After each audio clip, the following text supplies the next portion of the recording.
मैं समझता हूं कि परमेश्वर की नजर में ये वो लोग हैं जो सच में चाहते हैं कि उसका राज्य आए। ठीक है, आइए मैं चाहता हूं कोई पढ़िए 5 का 8वां वचन। धन्य है वे, सब नहीं, बोलो उस बाजू वाले को, बोलो सब नहीं, सिर्फ ये। हाँ, सब लोग बोलते हैं मैं भी आशीषित, हाँ सब आशीषित हो, लेकिन ये ग्रेटर ब्लेसिंग है। हाँ, धन्य है वे, बोलो मन शुद्ध है। सब बोलते हैं ना, मन को शुद्ध रखो भगवान तुम्हारे साथ है। कैसे रखें वो भी तो बताओ। सिर्फ बातें, सिर्फ ज्ञान, मन को शुद्ध रखो। मतलब फिर से पढ़िए, धन्य है वे जिनके विचार प्योर हैं। अब बताइए, पुराने नियम में जब आप व्यवस्था विवरण का 28वां अध्याय पढ़ते हो तो वहां पर क्या लिखा है? अगर तुम परमेश्वर की आज्ञाओं को मानोगे तो तुम्हें टोकरी, ये वो सब मिलेगा। लेकिन नए नियम में यीशु एक अलग प्रचार लेके आता है। वो कहता है धन्य है वे लोग जो मन के शुद्ध हैं, उन्हें एक चीज मिलेगी, वे परमेश्वर को देखेंगे।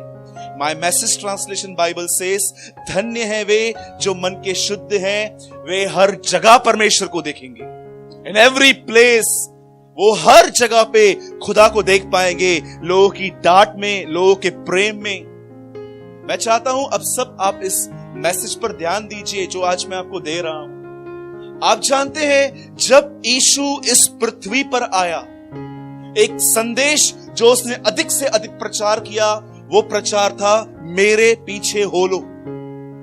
जब वो कहता है मेरे पीछे हो लो, आपको पता है इसका अर्थ क्या है? जहां पर भी आप बाइबल में ये पढ़ते हो कि यीशु ने कहा मेरे पीछे हो लो, इसका अर्थ है, ब्रैकेट में वहां लिख दो, वो कहता है मुझे देखो और मेरी तरफ बनो। इसका अर्थ है मेरे पीछे हो लो। बाइबल कहती है एक दिन ऐसा हुआ कि एक आदमी आया, वो बड़ा धनवान था, और जैसे वो यीशु के पास आया, देखिए इस आदमी के साथ क्या हुआ है। और मैं विश्वास करता हूं कि आपके साथ भी ये एवरी डे होता है। बाइबल कहती है एक व्यक्ति था, वो धनवान था, और जिस दिन वो यीशु मसीह से मिलने के लिए आया, वचन कहता है उसने प्रभु से एक सवाल पूछा, प्रभु मुझे बताइए अनंत जीवन का अधिकारी होने के लिए मैं क्या करूं? वो यीशु को समझा रहा था वह अनंत जीवन जो पिता के साथ है मरने के बाद, उसे मैं कैसे पजेस करूं? यीशु उसको कहते हैं सुन, तू आज्ञाओं को माना कर। और आपको पता है यीशु ने व्यवस्था की पहले की 4 आज्ञाएं छोड़ दी और नीचे की 5 आज्ञाएं बताई। तू हत्या न करना, तू व्यभिचार न करना, तू झूठी गवाही मत देना, तू लालच मत करना, वगैरह वगैरह। उसे 5 वहां पर आज्ञाएं दी। अब आप जानते हैं, इस आदमी ने यीशु से कहा प्रभु ये आज्ञाएं तो मैं बचपन से, हिंदी में लिखा है लड़कपन से, फ्रॉम माई चाइल्डहुड, जब से मैं पैदा हुआ हूं मैं ये बातें मानता हूं। और जानते हो, एक ऐसा आदमी जो अपनी नजर में सिद्ध था, जो अपने आप को परफेक्ट समझता था। जैसे आज बहुत सारे लोग अपने आप को परफेक्ट समझते हैं, उन्हें लगता है कि हम कोई गलती नहीं करते हैं। यू नो, जो आदमी इस तरह है, जो अपनी गलतियां नहीं देख पाता है, सिर्फ उसे दूसरों की गलतियां दिखाई देती हैं, मैं आपको बताना चाहता हूं वह आदमी अपने सर से लेके नीचे तक घमंड से भरा हुआ है। आप जानते हो घमंड की सबसे बुरी बात यही है, वो आपको कभी रियलाइज नहीं होने देगा कि आप गलत हो। लेकिन एक नम्र व्यक्ति हमेशा जान जाता है कि वो कैसे देख रहा है, कैसे बात कर रहा है लोगों से, उसके मन में क्या है। क्या कहा इस आदमी ने? ये सब बातें मैं बचपन से मानता आया हूं। और जानते हैं यीशु ने क्या कहा? वहां एक बात लिखी है, यीशु ने वहां पर लिखा है उस आदमी से यीशु ने प्रेम किया। इसका मतलब क्या है? यीशु ने उससे बहुत सॉफ्टली बात की और उसने कहा तुझ में अब भी एक कमी है, जा अपना सब कुछ गरीबों को दे दे, मेरे पीछे चल और तुझे स्वर्ग में धन मिलेगा। अब सुनिए, मुझे एक बात बताइए, बाइबल के अंदर क्या कोई ऐसा वचन है जिसमें ऐसा लिखा गया है कि जब यीशु मसीह इस पृथ्वी पर आएगा तो सिर्फ 12 लोगों को ही चुनेगा? टेल मी, आइए मुझे बताइए। आप में से यहां पर बहुत 4-4, 5-5 साल पुराने इतने बिलीवर्स बैठे। मैं आपसे एक सवाल पूछता हूं, अगर जब आपने प्रभु का वचन पढ़ा था, आप मुझे बाइबल के अंदर एक प्लेस दिखाओ जहां पर यह लिखा गया था कि जब खुदा अपना बेटा इस संसार में भेजेगा तो वो सिर्फ 12 लोगों को चुनेगा। आप सोचो, इस आदमी को प्रभु यीशु ने वही बुलाहट दी जो उस धनवान, जो उसे पतरस को दी, लेवी को दी, मेरे पीछे चल। और इससे कहा गया था अपना पैसा गरीबों को दे, मेरे पीछे चल। But you know, he reject his calling, उससे वहां नकार दिया। आज भी ऐसा ही हो रहा है, लोग इस कॉलिंग को रिजेक्ट कर रहे हैं थोड़ी सी बातों की वजह से। आप सोचो, ये आदमी जो अपने आप में परफेक्ट है, इस आदमी के अंदर कोढ़ था। आपको पता है उसके बाद यीशु ने क्या किया? जब ये आदमी ऊंट पे बैठ के वहां चला गया। उन दिनों में अमीरों की पहचान होती थी, वे ऊंटों पर बैठते थे।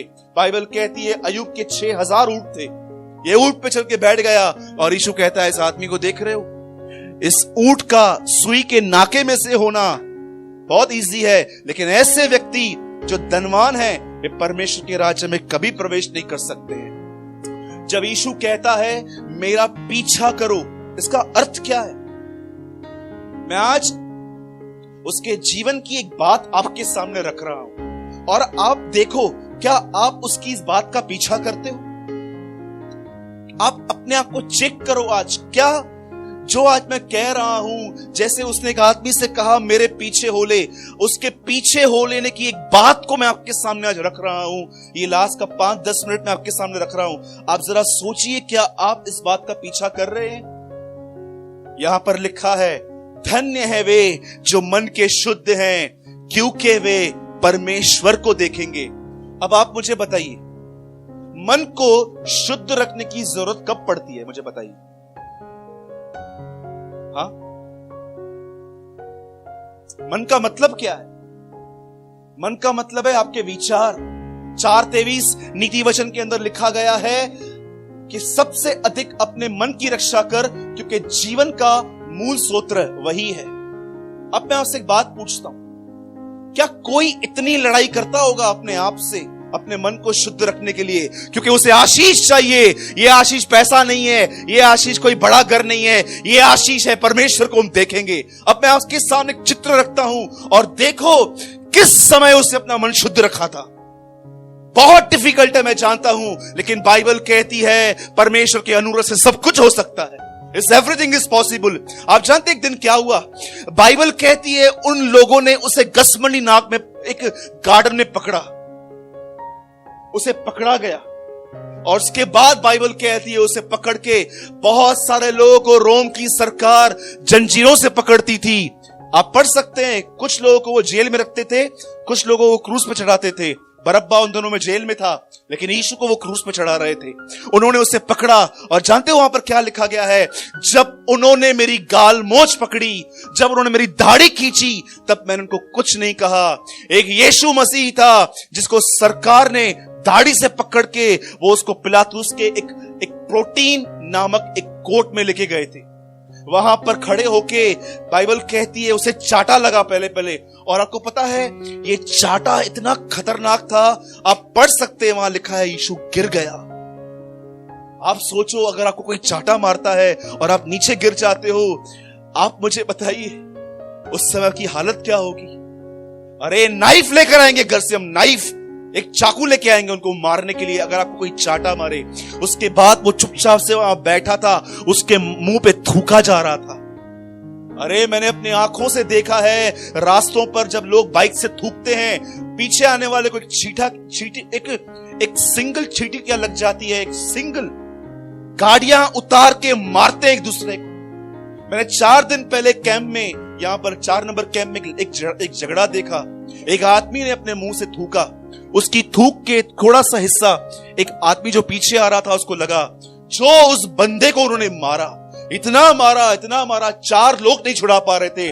आप सोचो, एक आदमी को दाढ़ी से खींचा गया, उसके बाद उसके मुंह पे थूका गया, वो चुप था। उसके बाद बाइबल कहती है उसे 39 कोड़े मारे गए, उसके यहां पर उसके बदन पे एक 59 kg का एक क्रॉस रखा गया और वो क्रूस इतना वो कमजोर हो गया था कि बाइबल कहती है वो लकड़ी तक नहीं उठा पा रहा था। लिखा है एक आदमी शिमोन कुरेनी, उसे पकड़ा गया कि इसका क्रूस उठा, क्योंकि उन्हें लग रहा था जिस तरह से ये चल रहा है कल पहुंचेगा पहाड़ पर।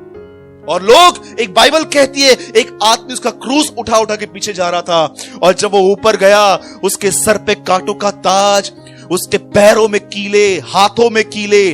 और आप जानते हैं जब वो वहां पर था, ये सब हो जाने के बाद 15 साल के बाद एक आदमी यीशु मसीह के जीवन के लिए एक बात लिखता है। This is a central figure of his life. एक आदमी उसके मरने के बाद एक वचन लिखता है उसके जीवन के लिए। आप जानते हो वहां पर क्या लिखा गया है? बिलीव कर पाएंगे? ये उसके पूरे जीवन के लिए नहीं लिखा है, सिर्फ उस क्रूस की मौत के लिए। इब्रानियों की पत्री में एक आदमी जिसका नाम मेंशन नहीं है। इब्रानियों की पत्री एक ऐसी पत्री है जिसके राइटर को छुपाया गया है ताकि लोग राइटर पर नहीं, यीशु मसीह के जीवन पे ध्यान दे पाएं। आप जानते हो उस राइटर ने 12 अध्याय में क्या लिखा है? वहां पर वो कहता है, पाप से लड़ते हुए तुम्हारी ऐसी मुठभेड़ कभी नहीं हुई होगी कि तुम्हारा लहू बहा हो। आपको पता है, जीसस के क्रॉस के लिए वहां पर एक आदमी उसके मरने और उठाए जाने के 15 साल के बाद लिखता है, पाप से लड़ते हुए क्या तुम्हारी ऐसी लड़ाई हुई है कि तुम्हारा खून बहा हो? बताइए कौन सी लड़ाई थी क्रॉस पे? आपको पता है कौन सी लड़ाई थी? जिन लोगों को उससे चंगा किया था वही लोगों के पास रिक्वेस्ट लेके गए थे, इसे क्रूस पे मारो।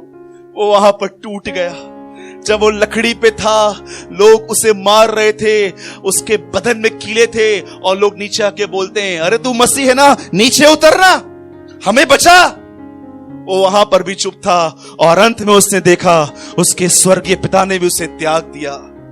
आपको पता है कितना कठिन होता है जिन लोगों के लिए आप अच्छा करते हो, जब वो लोग आपके लिए बुरा भला कहते हैं, उस समय अपने मन के अंदर आप ये ठान लेते हो, इन्हें जो करना है बोलने दो, इनको जो सोचना है सोचो, मैं अपने मन के अंदर इनके लिए बुरा नहीं सोचूंगा। इसे कहते हैं धन्य है वे जो मन के शुद्ध हैं, क्योंकि एक दिन वे खुदा को देखेंगे। मैं आपसे एक बात पूछता हूं, कैसा एटीट्यूड है आपका? बहुत आसान है उनके लिए अच्छे विचार रखना जो आपको गिफ्ट्स देते हैं, जो आपको प्रेम करते हैं, जो आपके साथ ब्रेकफास्ट करते हैं, जो खाना खाते हैं। पर क्या आप उनके लिए अच्छा सोचते हो जो आपके साथ बुरा करते हैं? मेरे भाइयों और बहनों, जब बाइबल कहती है धन्य हो तुम जब मन के शुद्ध हो, शुद्ध मन तब रखा जाता है जब आपके साथ कोई बुराई करता है और उसके बुराई को देख के आपको अंदर गंदे गंदे विचार आते हैं और आप लड़ते हैं अपने आप से, चाहे कुछ भी हो, मैं इसके लिए बुरा नहीं सोचूंगा, क्योंकि मैं अपने खुदा को देखना चाहता हूं, मैं अपने परमेश्वर को देखना चाहता हूं।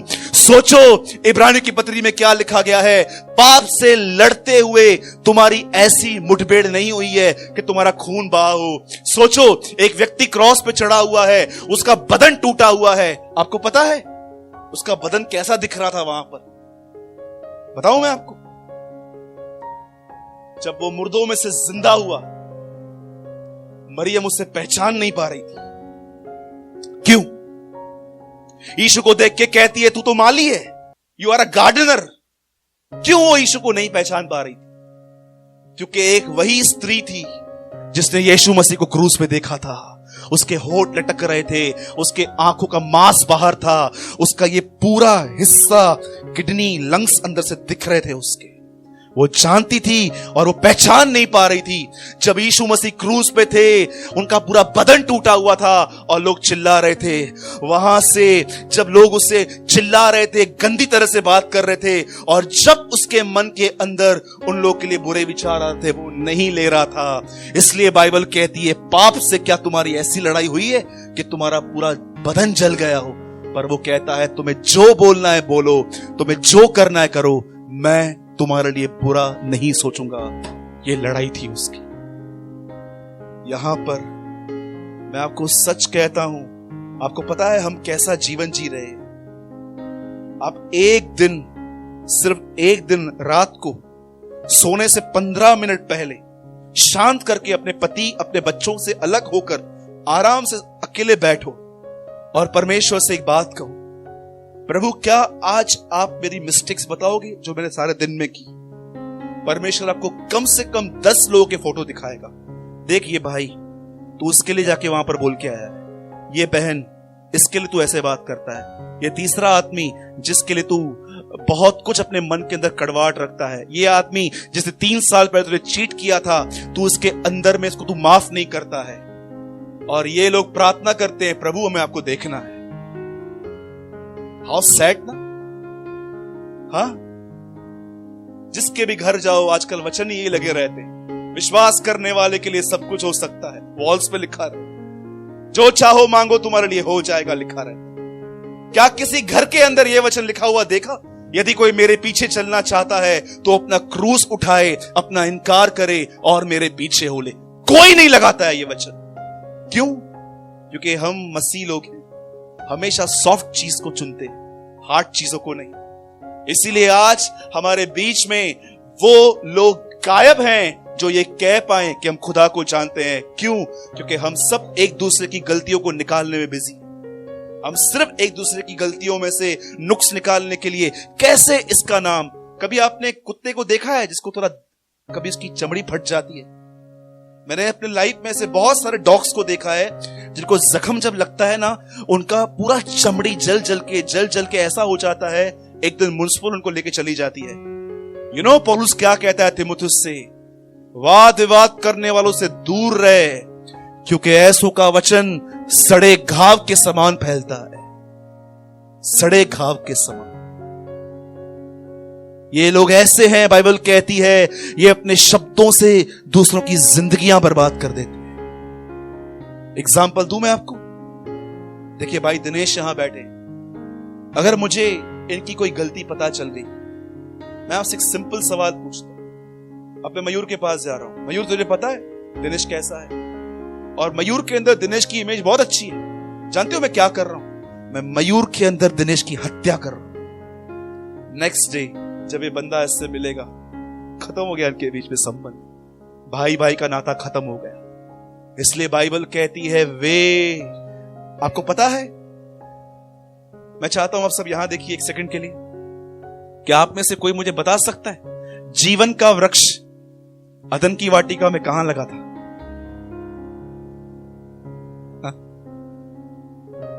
हाँ जी, लिखा है बीच में। बताओ आपके जीवन का वो कौन सा, आपके बदन का वो कौन सा हिस्सा है जो एकदम बीच में, एकदम बीच में है? इसलिए लिखा है धर्मी की जुबान जीवन का वृक्ष है। Do you know? Read it. मैं पढ़ता हूं ये सब बाइबल में। धर्मी की जुबान जो है वो जीवन का एक वृक्ष है। जब आप बोलते हैं, या तो आप किसी के लिए मौत या तो आप किसी के लिए जीवन बोते हैं। मेरे भाइयों और बहनों, बहुत आसान है उन लोगों के साथ अच्छा चलना जो आपसे अच्छा चलते हैं, लेकिन आज प्रभु आपके सामने एक स्टैंडर्ड रख रहा है कि आप उनके लिए भी अच्छा सोचें जिन्होंने भले ही आपके साथ कुछ बुरा किया। क्या किया? मैं आपको सच कहता हूं, एक दिन आएगा, आप भी यहां हो, मैं भी यहां हूं, एक दिन आएगा जब अपनी आंखों से ऐसा जीवन जीते हुए अपनी भलाइयां देखोगे। आप अपनी आंखों से देखोगे ब्रदर, जो आपने समझाया था ना वो सही था। आप अपने जिंदगियों में भलाइयां देखोगे। लिखा है, मैं इजराइल के साथ एक नई वाचा बांध रहा हूं, अब मैं पहले से बढ़कर उनके साथ भलाइयां करूंगा। Do you know?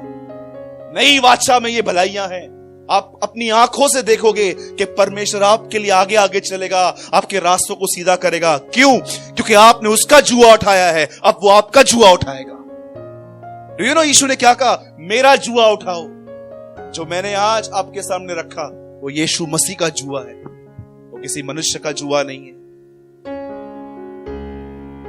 मैं यहां पर बाइबल बंद कर रहा हूं और मैं आपको फिर से कहता हूं, धन्य है वे जो मन के शुद्ध हैं। उर्दू में ब्यूटीफुल लिखा है, वे खुदा बाप को देखेंगे, वे अपने परमेश्वर को देखेंगे हर जगह पर, इन एवरीथिंग। यहूदा इस्करियोती के अंदर भी यीशु परमेश्वर को देख रहा था। तो यू नो, हम लोग बोलते थे यहूदा उसे मारने के लिए आया।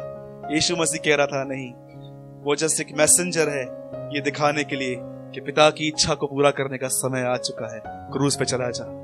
He see Jesus